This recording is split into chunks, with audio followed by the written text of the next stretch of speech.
Welcome to MAC Bleu, the cutting-edge podcast for the nation's builders, merging the realms of construction with exciting advancements in technology. Join us on a thrilling journey where we delve into the dynamic world of blockchain, AI, the Metaverse, virtual and augmented reality, and their transformative impact on the industry. Our engaging discussions span a wide spectrum, covering not only construction, economic development, supply chain, and market segments, but also exploring the vibrant tapestry of diversity within the construction landscape. We shed light on the intersection of local politics and its profound influence on the construction sector, while championing the remarkable contributions of women and minorities in construction. For all things MAC Bleu, head to www.macandblue.com and don't forget to subscribe on YouTube. I'm your host, JJ Levenske. Now let's get into it. Hi everyone, welcome to another episode of MAC Bleu. I'm your host, JJ Levenske. I guess I'm the elf today. Kendall McCumber, who's our production aficionado along with Sean and Layla. She does all the dirty work behind the scenes. Apparently, she's interviewing me today on God only knows what, Christmas-related stuff. Today is a rapid-fire Christmas edition with JJ. Look out. That's all I got to say. The good, the bad, the dirty. Hey, that was... all the fun. What was that movie? The Good, the Bad, the Ugly. Bad Santa? I think it's an older generation, like Clint Eastwood, probably before you were born. Stone. All right, fire away. What's your favorite holiday tradition and why? For Christmas? This is the Christmas rapid fire edition. See, I was going to blow that apart and go Halloween, but that's all right. She's Jewish. Come on. Yeah. The favorite Christmas tradition. I'm boring. Our family doesn't have a lot of tradition. But I would say the best thing is my wife has done, this is pretty cool. Every year she orders the 4 matching pajama bottoms. Only the bottoms. Only the bottoms. And so in our closet right now, I think we have a collection of about 20 years of pajama bottoms, all different flannel styles. Do they all still fit? Me, yes. The boys, not so much because they grow like Sure. weeds. But now that our oldest is in his 20s and our youngest is what, 16, 15? So what goes on the top? You don't match on the top, just the bottom? No, she just gets like the different kind of flannel patterns that go on the bottom. It's kind of cool. I like that. Yeah. Sometimes she gets the tops now that You gotta have the tops. I'm still confused. What goes on the top? What do you wear? Maybe we just go nude. Who knows? Ballsy. Yeah, no pun intended. No, that'd be below the belt. Can you share your worst holiday catastrophe? I wouldn't call it a catastrophe. I think we were in about high school, and when I was in, I think it was roughly from junior high to the end of high school. I was living in Wisconsin.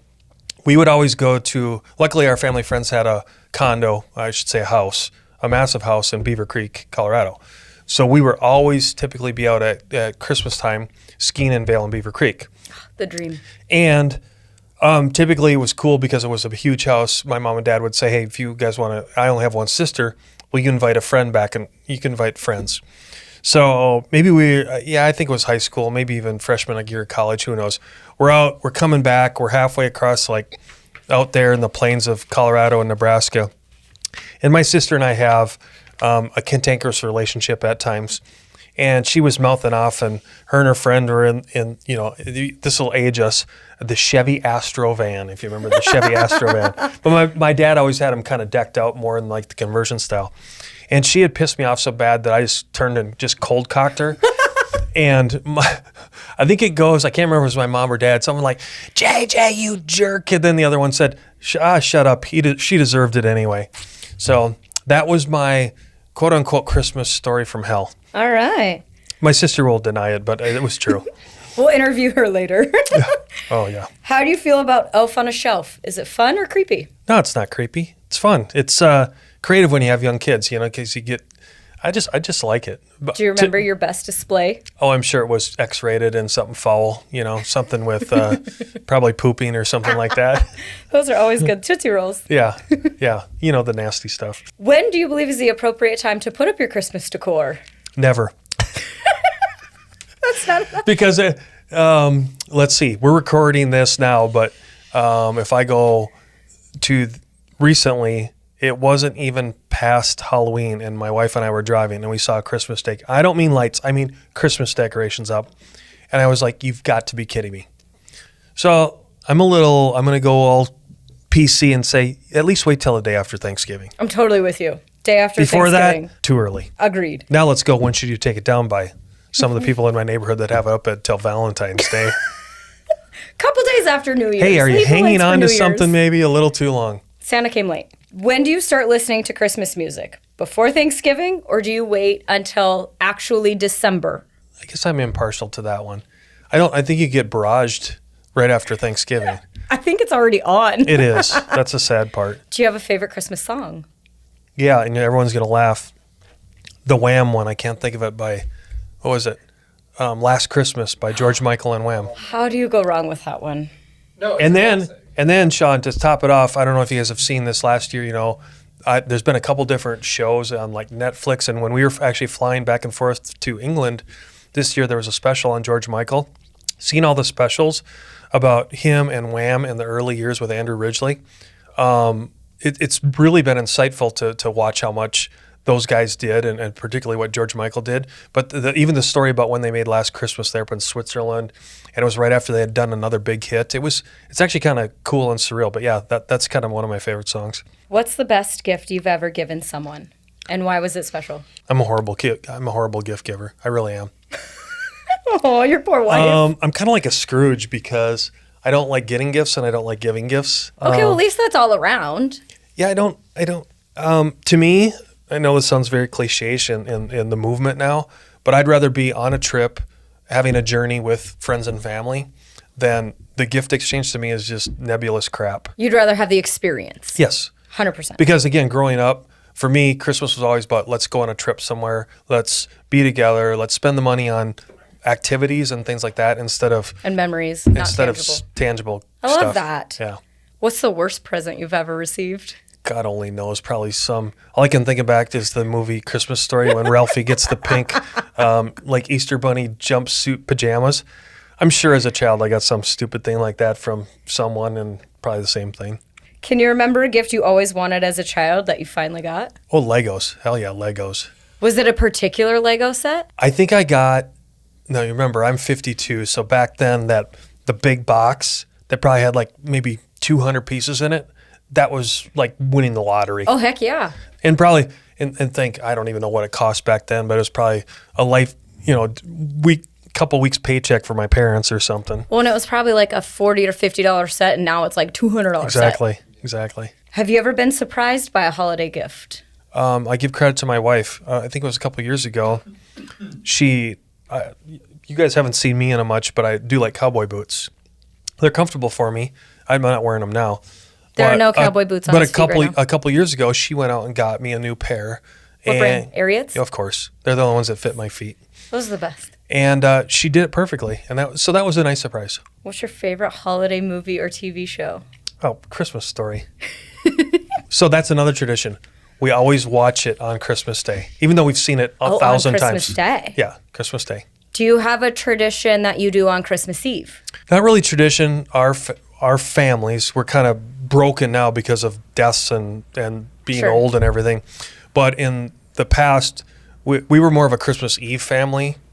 We do like big dinners and exchanges on Christmas Eve. And then Christmas Day was kind of more just loaf around, watch football, watch movies, wear your pajamas, continue to eat and drink, of course, what any Midwesterner would do.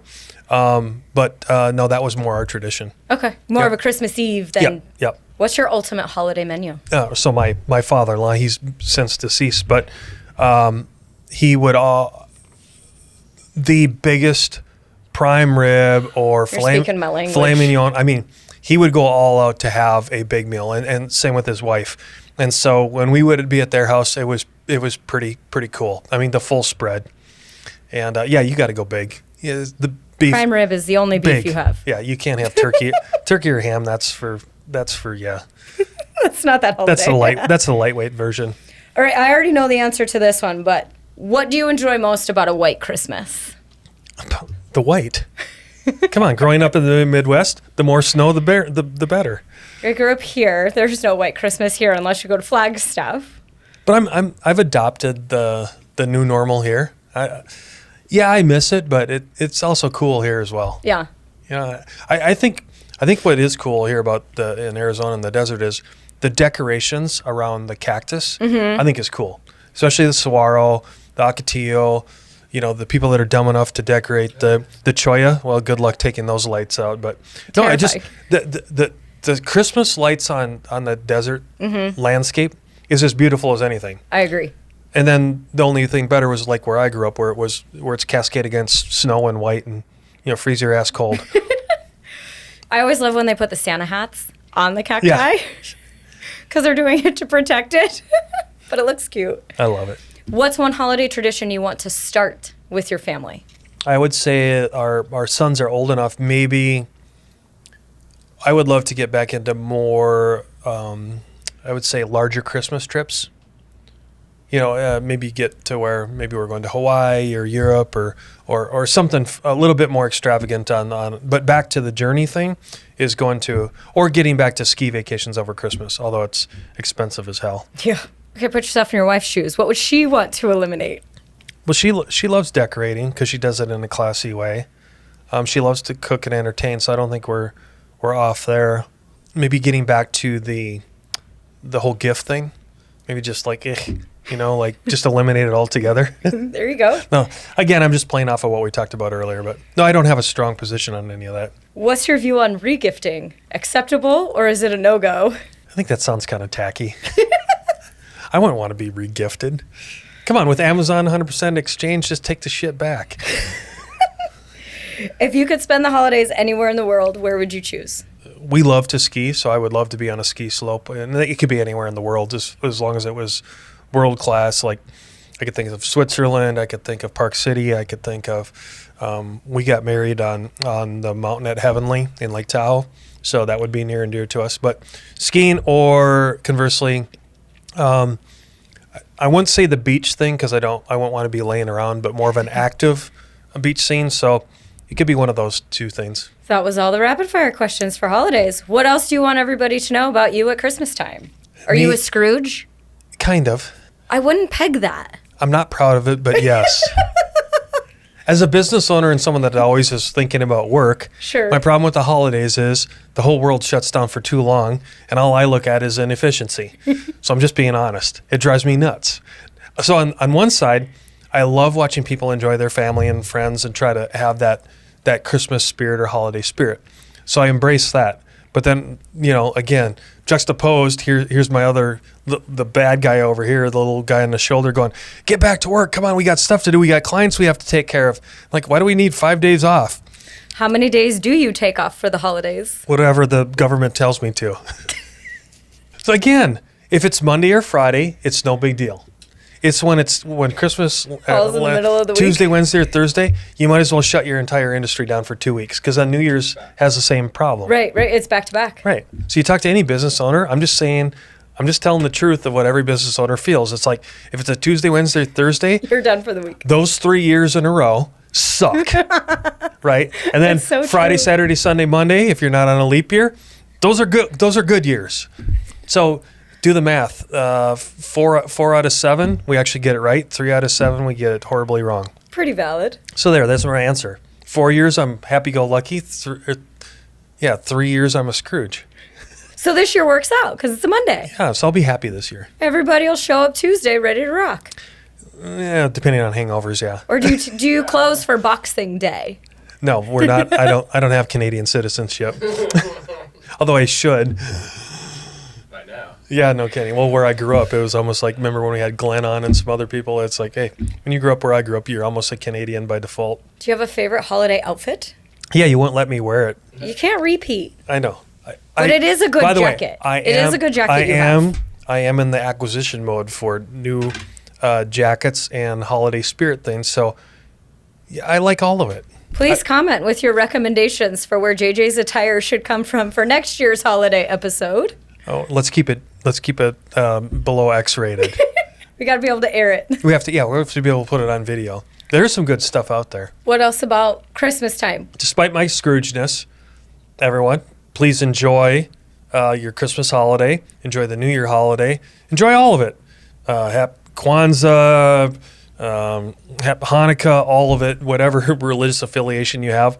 Enjoy all of it because it's all about being around people, friends, and, like you said, Kendall, having a festive energy about it. It's good. And especially over the last few years, everyone's been almost too recluse.